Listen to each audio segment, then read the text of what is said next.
ፀሐይ ጣሰው ይባላል። የጉለሌ ክፍለ ከተማ ወረዳ 1 ንግድ ጽህፈት ቤት ኃላፊ ነኝ።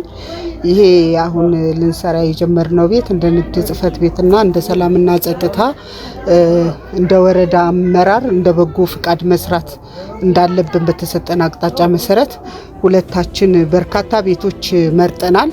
ከመረጥናቸው ቤቶች ውስጥ አጋጣሚ እኚህን እናት ከዚህ በፊት በቤት ችግርተኛ ተብለው ተተችተው በክፍለ ከተማም በከተማም ተተችተው ሁለት አሮጊት እናትና አባት ናቸው። ከብሎክ 4 ጥገኛ ከነበሩበት ቦታ ነው እዚህ መተው የገቡት የዛሬ 4 ዓመት አካባቢ ይመስለኛልና አጋጣሚ በቃ የእሳቸው ቤት አነስ ያለ በምንችለው ባገኘነው አቅም የሚሰራው ቤት የእሳቸው ቢሆን ይሻላል በሚል እኔና ሰላምና ጸጥታ ጽህፈት ቤት ኃላፊው በርካታ ቤቶች ከዞርን በኋላ ነው ይሄንን ቤት ያገኘነው። ይሄ ቤት ቀጠና 6 ብሎክ 19 የቤት ቁጥር 132 ነው። ይሄንን ቤት አግኝተናል አጋጣሚ ማለት ነው። ትልቁና ዋነኛው ነገር ይሄንን ቤት ለመስራት በጎ ፍቃደኛ ሆነው ፍቃዳቸውን ሰጥተው የመጡ የኛ የንግድ ማህበረሰብ ቆርቆሮ ቤቶች የሚባሉ 37 ነጋዴዎች ናቸው ማለት ነው። እነዚህ 37 ነጋዴዎች እኛ ሄደን አናገርናቸው። የደሃ እናት የአቅመ ደካማ እናት አለ ቤት የክረምት በጎ ፍቃድ እናንተንም ይመለከታል እንደ ሌላው ነጋዴ ማህበረሰብ አንድ ቤት አድሱልን ብለን በጠየቅናቸው መሰረት አቅማቸው በሚችል መልኩ አነስ ያለ ቤት ያልበዛ ያልተጋነነ ጀምረን መጨረስ የምንችለው ቤት ነው የምንፈልገው ባሉት አቅጣጫ መሰረት አነስ ያለ ቤት በነሱ ሐሳብና በነሱ ኢኮኖሚ አቅም መገንባት ይችላል የሚለውን ነገር ነው ተግባብተን ከነሱ ጋር ያመጣ ነው። በዚህ ቤት እድሳት ትልቁን ቦታ ሰጥተው በቃ እኛም እንደ ሰውነንና ሰውን ማገዝ አለብን ብለው የመጡ የ37 ነጋዴዎች ኮሚቴዎች ከልብ ላመሰግን እወዳለሁ ማለት ነው። በቅንነት በፍላጎት በደስታ ነው ተቀብለው በቃ እንሰራለን፣ እናትን አባትን እናግዛለን፣ ከደሃ ጎን እንሆናለን ብለው ነው የመጡት። እነዚህ ሰዎች በዚህ ስራ ብቻ አይደለም ከዚህ በፊትም በማዕድ ማጋራት በተለያዩ ነገሮች በዓላት ምክንያት አድርገን ስንጠይቃቸው ሁሌም ከጎናችን ናቸው።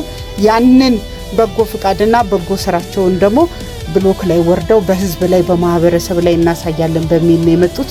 በዚህ አጋጣሚ ላመሰግናቸው እወዳለሁ ማለት ነው።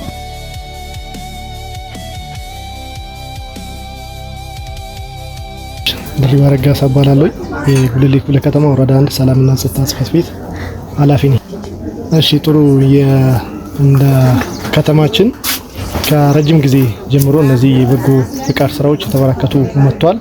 ከነዛም ክረምት ውስጥ ከምናከናወነው አንዱ የክረምት በጎ ስራ ውስጥ የቤት እድሳት ነው። የአቅመ ደካማ ቤት እድሳት ነው። እኛም እንደ ተቋም ይህን የቤት እድሳት ስንመርጥ ካሉት ወረዳችን ነዋሪ ከሆኑ አካላቶች አቅመ ደካማ የሆኑትና ቢያንስ ከሌላ በተሻለ መንገድ ራሳቸውን ትሪት ማድረግ የማይችሉ ማደስ የማይችሉ በሚል ነው በቀጠናዎች ተዛውረን የለየነው። ስለዚህ ቤቱም እንደሚታየው ያፈሳል፣ ግድግዳውን በዛ ልክ በሚፈልጉ አይደለም። አሁን ደግሞ ክረምት ነው። ለተለያየ ከባድ ዝናብ ከሆነ ቢያንስ ዘንድሮ ካወጣቸው ቀጣይ በዚህ ልክ እንትን ላይ ስለሚችል አሉን ከምንላቸው ባለሀብቶችን አናግረን እዚህ የቆርቆሮ አካባቢ ንግድ ተቋማቶች 37 አባል ያለው ተቋም ነውና እነሱ ተጋግዞ ወጥቶ በጋራ አንድ ቤት እንዲያድሱልን ጠይቀን እነሱ መልካም አቀባበል ተቀብለው ይሄን ቤት ያድሱልን ነው ያሉት ማለት ነው።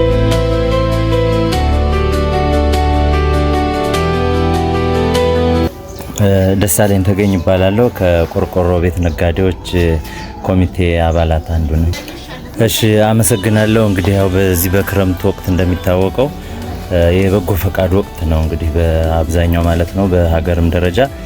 እኛ ደግሞ እንግዲህ እንደ ቆርቆሮ ቤት ነጋዴዎች ማህበር ሁልጊዜም ከወረዳ 1 ከጉለሌ ክፍለ ከተማ ወረዳ 1 ንግድና ኢንዱስትሪ ጽህፈት ቤትና እንደዚሁም ከሰላምና ጸጥታ ቢሮ ጋር በመሆን በርካታ ስራዎችንም እስካሁን ስናከናውን ቆይተናል።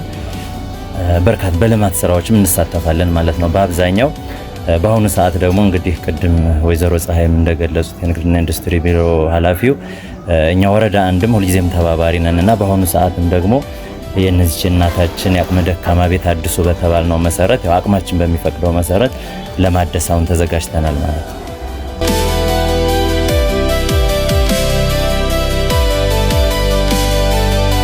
ወይኔ እናቴ አሁንም ማመን ልገልጽልሽ አልችልም። ደስታውን እኮ በጣም ነው እኔ እንጃ አላቅም፣ ቃላት ያጥረኛል። ለደስታነቱ መቀመጫ አጣሁ።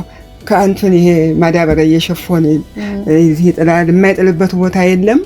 በጣም ችግር ላይ ነበርኩኝ። መጀመሪያ እንትን ነበርኩ፣ በጥገኝነት ኖር ነበር። ባለቤቴ እንዲሁ ችርቻሮ ምንም እያለ ነው ልጆቹን ያሳደገውና በዚያ ስንኖር አሁን ባለቤቶቹ ሲሞቱ ተዚያ ቤት ወጣን ቀበሌ ሄድንና ቀበሌ ስንጠይቃቸው ችግራችንን አይተው ይሄን ቤት ሰጡን። ይሄን ቤት ሰጥተውን ብታንሰኝም እቀመጣለሁ ሰው በሽራ ይቀመጥ የለም ወይ ብዬ እንዲሁ ተጣብቤ እንደዚህ ሆነን ይሆአለን እና ችግር ላይ ነበርኩ።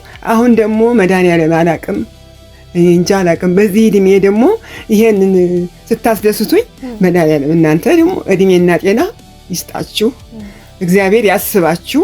እኔ ምንም አልላችሁም። በጣም ነው እውነት ቃላት ያጥረኛል ለመናገር። እግዚአብሔር ይስጥልኝ፣ እንዲያስደስታችሁ፣ ለእናንተን እድሜና ጤና ይስጣችሁ፣ ቤተሰቦቻችሁ ይባርክላችሁ። ስለ እውነት ነው የምነግራችሁ እና በጣም ነበር።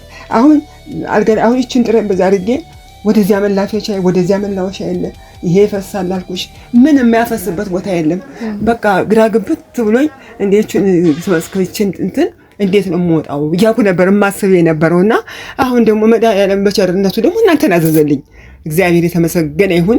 እግዚአብሔር እድሜና ጤና ይስጥልኝ። ቃላት ያጥረኛል፣ የምናገረው ብዙ እንትን የለኝም። የችግሬን ተናገርኩኝ። ይሄ ነው የኔ እናትና እግዚአብሔር እናንተን ይባርክልኝ፣ መድኃኒዓለም ይጠብቃችሁ። ይሄ ነው እኔና